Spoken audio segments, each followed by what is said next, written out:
Dear students, आज हमारा inorganic hard and soft acids and bases में टॉपिक है विद्युत ऋणात्मकता एवं कठोरता व मृदुता, electronegativity and hardness and softness.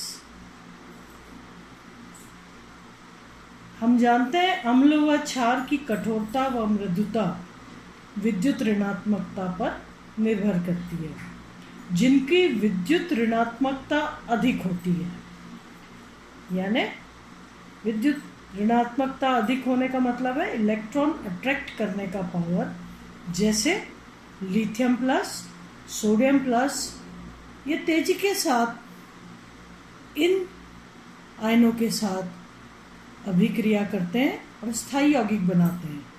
तो जिनकी विद्युत ऋणात्मकता अधिक होती है कठोर अम्ल होते हैं, और ऐसे क्षार जिनकी की विद्युत ऋणात्मकता अधिक होने के कारण ऋणायन बनाते हैं, इनकी विद्युत ऋणात्मकता अधिक होती है, इसलिए ये कठोर क्षार बनाते हैं या कठोर क्षार होते हैं।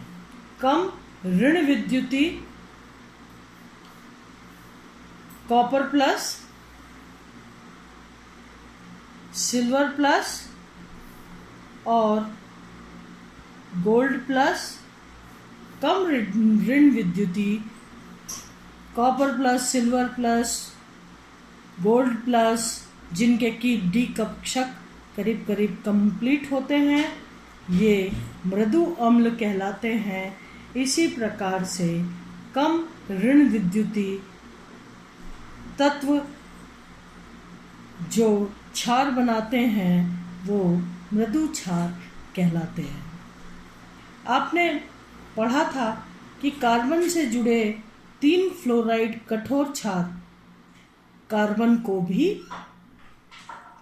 की भी कठोरता बढ़ा देते हैं, क्योंकि फ्लोराइड आयन कठोर क्षार होते हैं। जब संख्या में 3 कार्बन से जुड़े होते हैं तो कार्बन को भी कठोर बना देते हैं। इसी तरीके से बोरॉन ट्राइफ्लोराइड में 3 फ्लोराइड बोरॉन जो कि सीमांतवर्ती है, जो कि बॉर्डर लाइन जो है बोरॉन, 3 फ्लोराइड आयनों से मिल करके इसकी विद्युत ऋणात्मकता क्या होती है, बढ़ जाती है, और इस प्रकार से ये कठोर क्षार बनाते हैं। इसी तरीके से CH3 3 हाइड्राइड आयन कार्बन से जुड़ करके कार्बन को मृदु कर देते हैं और मृदु क्षार की भांति बिहेव करते हैं। इसी तरीके से बोरॉन जो कि सीमांतवादी है, 3 हाइड्राइड आयन से मिलकर के मृदु क्षार बनाते हैं। यानी फ्लोराइड आयनों के जुड़ने से कठोरता बढ़ जाती है और ये कठोर क्षार हो जाते हैं, जबकि हाइड्राइड आयन जो कि खुद मृदु होते हैं, उनके कार्बन पर और बोरॉन पर जुड़ने से इन ग्रुप्स की मृदुता बढ़ जाती है और ये मृदु क्षार हो जाते हैं। यही कारण है कि फ्लोराइड, क्लोराइड कठोर, ब्रोमाइड सीमांत व आयोडाइड मृदु क्षार हैं। विद्युत ऋणता एवं कठोरता के मध्य संबंध यह स्पष्ट करता है कि CF3 कठोर, CH3 मृदु, BF3 कठोर और BH3 मृदु क्यों है, इस बात का पता चलता है। अब इसके अलावा हम पढ़ रहे हैं पियर्सन पॉलिंग विरोधाभास, पियर्सन पॉलिंग पैराडॉक्स। ये आप लोगों के परीक्षा के पॉइंट ऑफ व्यू से भी इम्पॉर्टेंट है। पियर्सन ने HSAB सिद्धांत तथा पॉलिंग समीकरण के मध्य एक मूल विरोध स्थिति की ओर ध्यान दिलाया। पॉलिंग के अनुसार क्या है? पॉलिंग के अनुसार आयनिक अनुनाद ऊर्जा घटक परमाणु यानी इसमें कौन कौन से घटक परमाणु हो गए, एक सीजियम हो गया, एक आयोडीन हो गया। तो पॉलिंग के अनुसार आयनिक अनुनाद ऊर्जा घटक परमाणु की विद्युत ऋणता में अंतर के वर्ग के समानुपाती होती है। क्या मतलब हुआ, सीजियम और आयोडाइड ये इलेक्ट्रोपॉजिटिव है, बहुत ज़्यादा इलेक्ट्रोपॉजिटिव है, और आयोडाइड जो है ये इलेक्ट्रोनेगेटिव है, बहुत, हालांकि नेगेटिविटी कम है इसकी, लेकिन ये इलेक्ट्रोनेगेटिव है। तो पॉलिंग का कहना यह है कि आयनिक अनुनाद ऊर्जा, आप जानते हैं अनुनाद ऊर्जा, जितने अनुनादी संरचनाएं होंगी उसमें निम्नतम जो अनुनाद ऊर्जा होगी वो आयनिक अनुनाद ऊर्जा कहलाती है। और अनुनाद ऊर्जा जितना कम होगी उतनी ही अनुनाद ऊर्जा जितनी कम होगी और जितने सारे स्ट्रक्चर्स आएंगे अनुनादी स्ट्रक्चर्स, उतना ही यौगिक जो है स्थायी होगा। तो पॉलिंग समीकरण के अनुसार आयनिक अनुनाद ऊर्जा घटक परमाणुओं की विद्युत ऋणता में, घटक परमाणु यानी जो उसमें भाग ले रहे हैं, की विद्युत ऋणता में अंतर के वर्ग के समानुपाती होती है। जिन तत्वों के मध्य विद्युत ऋणता में अंतर अधिकतम है उनके मध्य अत्यधिक स्थायी बंध बनेगा।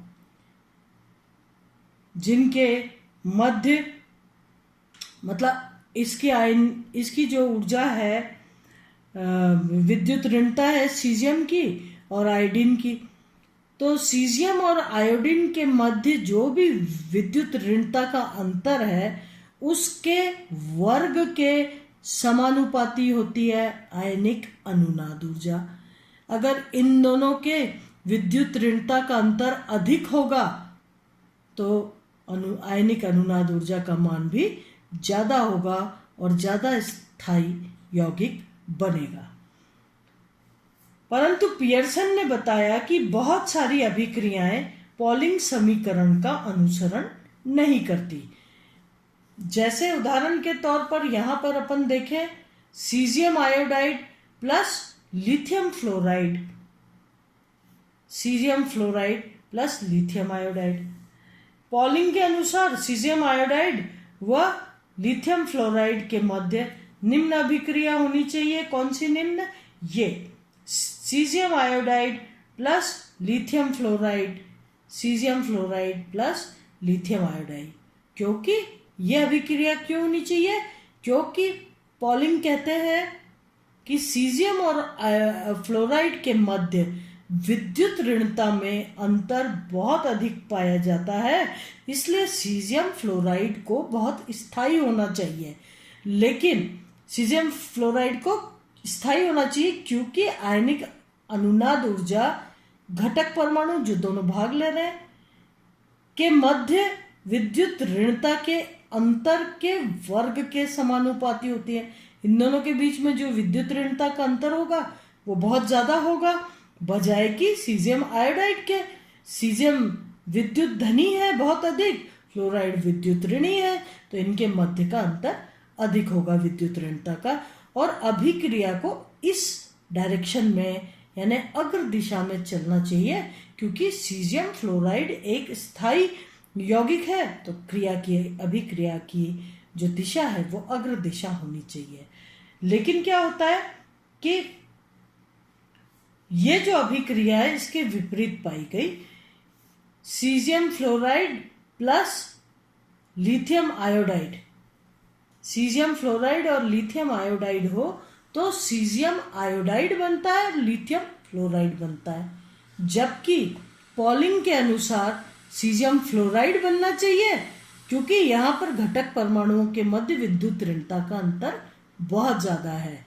लेकिन अभिक्रिया में सीजियम फ्लोराइड नहीं बनके सीजियम आयोडाइड बनता है और लिथियम फ्लोराइड बनता है। यानी यहां पर जो अभिक्रिया है वो न कि पॉलिंग समीकरण को फॉलो कर रही है, बल्कि HSAB सिद्धांत को फॉलो कर रही है, जिसमें कि मृदु मृदु मिलकर के स्थायी यौगिक बनाते हैं और कठोर कठोर मिलकर के स्थायी यौगिक बनाते हैं। यहाँ डेल्टा H का मान -63 किलो जूल पर मोल। तो ये एक, इसका मतलब क्या हुआ, ये एक ऊष्माक्षेपी अभिक्रिया है जो HSAB सिद्धांत का पालन करती है। इस अभिक्रिया के अभिकारकों व उत्पादों की परमाणुकरण ऊर्जा को अगर हम देखें तो परमाणुकरण ऊर्जा सीजियम फ्लोराइड की परमाणुकरण यानी इनको परमाणुओं में बांटने के लिए जो ऊर्जा आवश्यक है वो परमाणुकरण ऊर्जा कहलाती है। सीजियम फ्लोराइड के केस में परमाणुकरण ऊर्जा है 501, लिथियम आयोडाइड के लिए 347। ये दोनों मिलके बना रहे हैं सीजियम आयोडाइड, परमाणुकरण ऊर्जा 335 और लिथियम फ्लोराइड परमाणुकरण ऊर्जा 573, जो कि सबसे ज़्यादा है, सर्वाधिक है। इन पूरी परमाणुकरण ऊर्जा के मानों को देखें तो लिथियम फ्लोराइड का बनना सबसे स्थायी अभिक्रिया है। लिथियम फ्लोराइड की परमाणुकरण ऊर्जा का मान सीजियम आयोडाइड से अधिक है।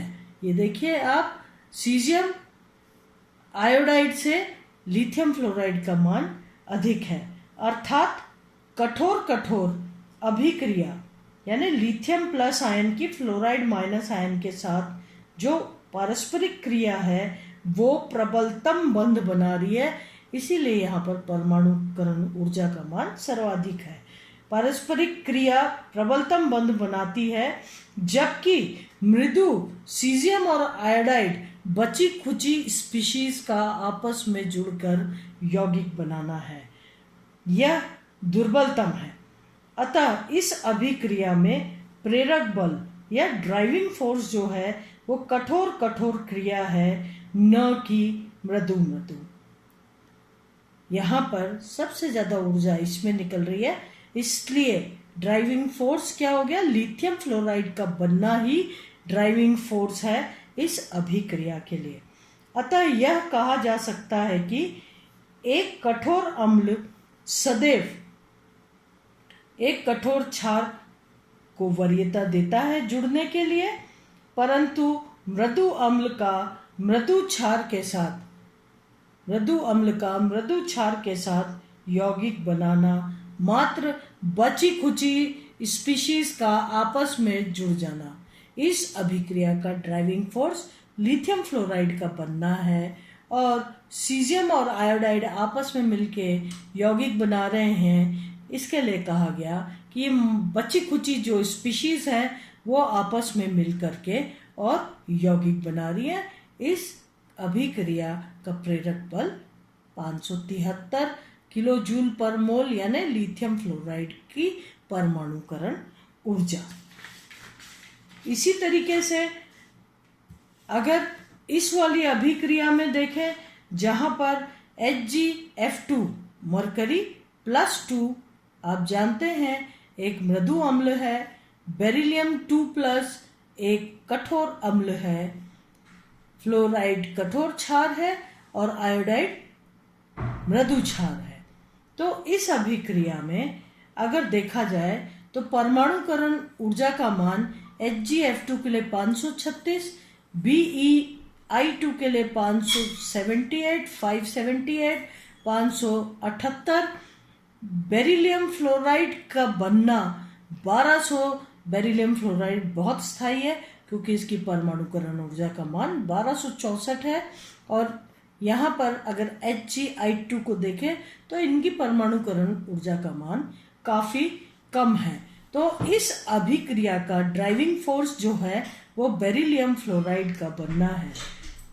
इसलिए हम ये कह सकते हैं, इससे इन सभी से स्पष्ट है कि कठोर कठोर क्रिया अर्थात BeF2 का बनना ही अभिक्रिया का प्रेरक बल है, और HgI2 का बनना बची खुची स्पीशीज का आपस में जुड़ करके यौगिक बना लेना है। इस प्रकार से आपने देखा किस तरीके से पॉलिंग कि समीकरण का विरोधाभास पियर्सन ने किया। अब अगले लेक्चर में हम इसके आगे पढ़ेंगे। मैं डॉक्टर पूर्णिमा दीक्षित आपको लगातार कंटिन्यूएशन में hard and soft acids and bases की एक एक करके टॉपिक्स पढ़ा करके आगे बढ़ते जा रहे हैं। हम नेक्स्ट लेक्चर में हम फिर मिलेंगे। Thank you.